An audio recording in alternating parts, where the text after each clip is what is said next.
Ranjangaon एमआयडीसीतील chemical company विरोधात एल्गार पाहायला मिळालाय। महाराष्ट्र एन्व्हायरो पॉवर कंपनी विरोधात ग्रामस्थ आक्रमक झालेत। नगर पुणे महामार्गावर 10 ते 12 गावच्या ग्रामस्थांचा रास्ता रोको आहे।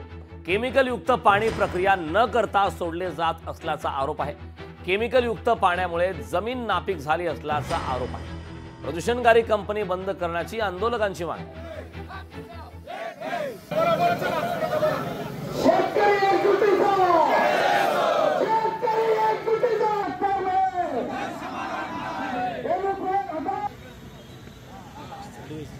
प्रशासनाने कंपनीला 62 एकर वाढीव क्षेत्र दिलेलं आहे।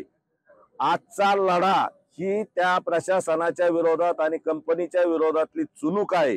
कंपनीच्या विरोधात प्रदूषण महामंडळाचे झालेले अनेक ऑडिट कंपनीच्या विरोधात झालेले आहेत। कंपनीकडून प्रदूषण होतं हे प्रदूषण महामंडळाने ऑडिट मध्ये मान्य केलेलं आहे। तरी कंपनी बंद होईपर्यंत ह्या अनेक 10 गावातला एकही ग्रामस्थ एकही शेतकरी आता शांत बसणार नाही। लोकशाही मराठी ऐका, पहा, जागरूक रहा।